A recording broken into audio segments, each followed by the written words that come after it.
The 24-hour Le Mans is one of the greatest races to ever exist, primarily due to the fact that the best drivers in the world compete for 24 hours driving around the same circuit, competing for glory and victory.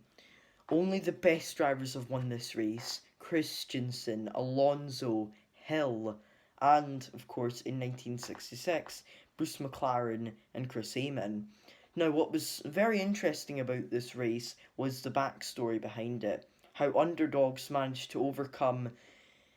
It was more of a David and Goliath story, where Ferrari, who were the dominant force in endurance racing at that point, got absolutely beaten up by the Ford GT40. And this actually got turned into a film last year called Le Mans 66, or Ford and Ferrari if you're American. And this film starred Christian Bale and Matt Damon, where they played Carroll Shelby and Ken Miles. Now, the crucial thing about the story is many people forget about who Ken Miles was.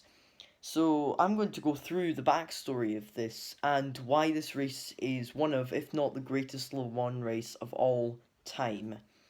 So, the Ford project to join Le Mans started back in the early 60s when Henry Ford II had a little bit of a feud with Enzo Ferrari after Ford tried to buy Ferrari because they were in massive debt.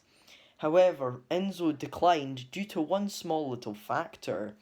The fact that in the contract it said that he wasn't allowed to keep control over the racing division, and as a result he declined to merge with Ford, and as a result Fiat bought Ferrari for like £18 million or dollars or euros, and as a result Ford wanted to get their revenge. More specifically, Henry Ford wanted to get his revenge, so he sought out someone to make a car that would beat Ferrari at Le Mans, and one of his advisors, Lee Iacocca, went to visit one of the only American Le Mans winners ever, Carroll Shelby. Now, Shelby had won Le Mans in 1959 with Aston Martin, and himself was an incredible racing driver with loads of talent, but he had to retire due to problems with his heart.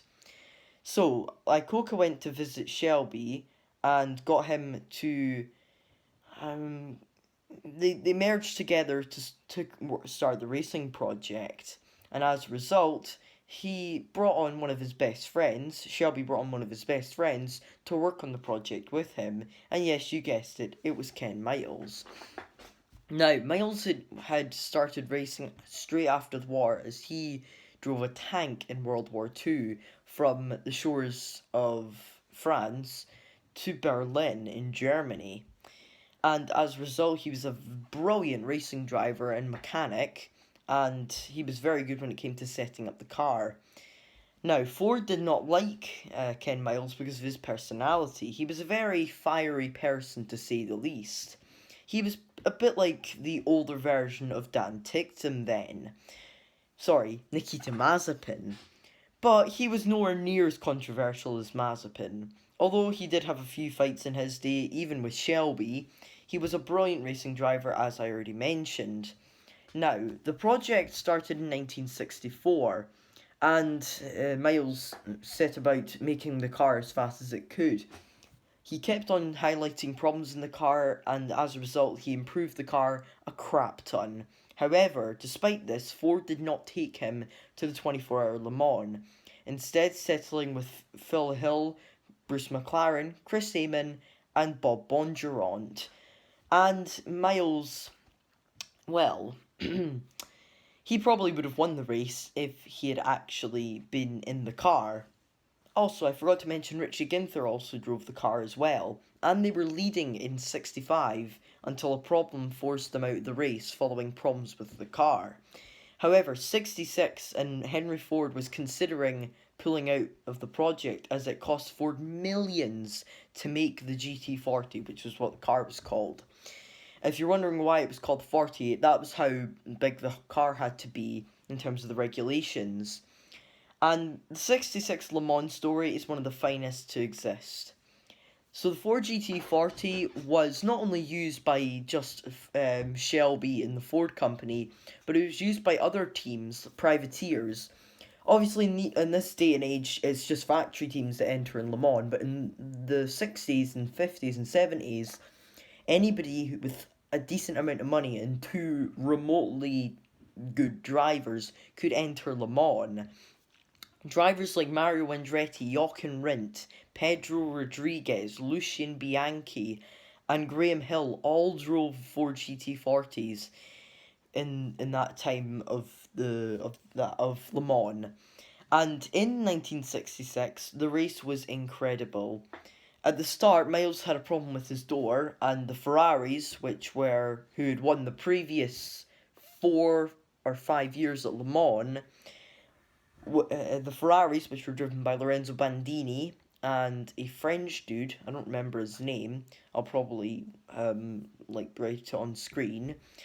Drove the Ferrari that year, and as a result, they were miles ahead because Bandini was an extremely talented driver. The other car was driven by Ludovico Scarfiotti, who also was a Grand Prix winner with Ferrari, as they both won races with Ferrari in Formula One. And I'm not sure who Scarfiotti's teammate was. It might have been Nino Vaccarella, but I'll leave it in the comments if it was or not. And let me just tell you, the Ferraris were leading by miles because, pardon the pun, because Miles had to come in because he had problems with his door. But despite losing almost a lap to Bandini, he managed to catch up, but then as nighttime fell, it started to rain. Again, Bandini was still leading the race from the Fords of McLaren, Eamon, and Hulme and Miles. If you're wondering why I said McLaren, Eamon, they were the teammates, because obviously you can't drive 24 hours, unless of course you're Louis Rosier. That's the story that I'll tell for another day. But as the race went on, Miles started to catch up to the Ferraris, and he managed to beat the Ferraris. However, there's a twist in the tale. He was already going to beat the Ferraris anyway, but he was 2 laps down from Bandini because he had to change the brakes as he lost the brakes on the car. But he had to crawl back. He was 2 laps down, and he managed to get back to being 1 lap down when he was about to overtake Bandini on the Mulsanne straight.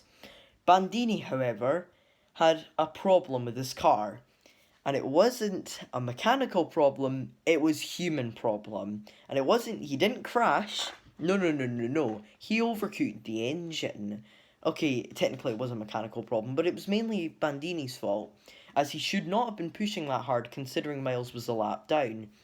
So the Ford could go 218 miles an hour down the Mulsanne straight, whereas the Ferrari could only do 189 miles an hour. So as a result, Bandini was pushing so hard on the Mulsanne straight to make sure he stayed a lap ahead of Miles. However, he pushed too hard, overcooked the engine, and had an engine failure. And as a result, Miles was 4 laps ahead of McLaren Eamon, and McLaren and Eamon were ahead of Ronnie Bucknam and Dick Hutcherson, and who were also in a Ford GT40,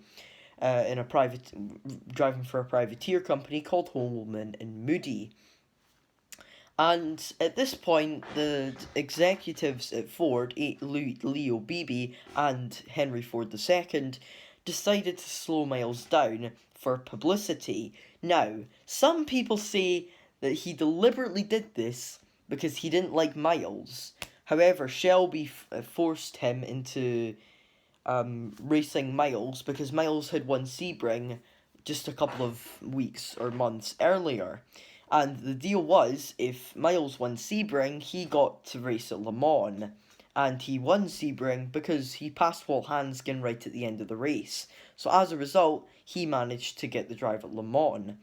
And these execs wanted their revenge. So some people say that they deliberately got Miles to slow down so he wouldn't win the race. So what happened was, he was 4 laps ahead, as I said. So McLaren came up, and so did Bucknam, or Hutcherson, I don't know which one of them it was. It was McLaren driving the other Shelby, though.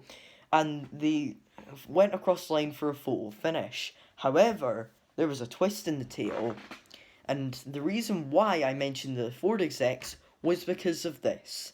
McLaren started further back than Miles did, so technically McLaren won the race because he completed more distance than Miles did. Now, some people say the Ford execs deliberately got Miles to slow down so he wouldn't win the race. And keep in mind, they had some incredible drivers driving with them, and they didn't want Miles on the team, despite the fact that he developed the GT40 into the beast that it became. But unfortunately, he didn't win the race. He said, we'll get him next year. But unfortunately, he wouldn't be racing at Le Mans next year. Because in a couple of months later, at Riverside, while testing the car, Miles unfortunately lost his life. Just a month or two earlier, Walt Hansgen also lost his life because he was driving the same car and testing the same car. However, Miles' legacy would live on, as Ford would win the next 3 Le Mans races in 1967, 1968 and 1969, as they would win in 67 with AJ Foyt and Dan Gurney, in 68 with Lucien Bianchi, that's Joe Bianchi's great uncle, and Pedro Rodriguez, and in 1969 with Jackie Oliver and Jackie Ickx. However, their run would come to an end, as in 1970, Porsche would take the Le Mans title with Dickie Atwood and Hans Hermann. So, if you guys did enjoy this video on the story behind the 24-hour Le Mans race in 1966, smash the like button and consider subscribing, and I'll see you all for the next video. Peace out.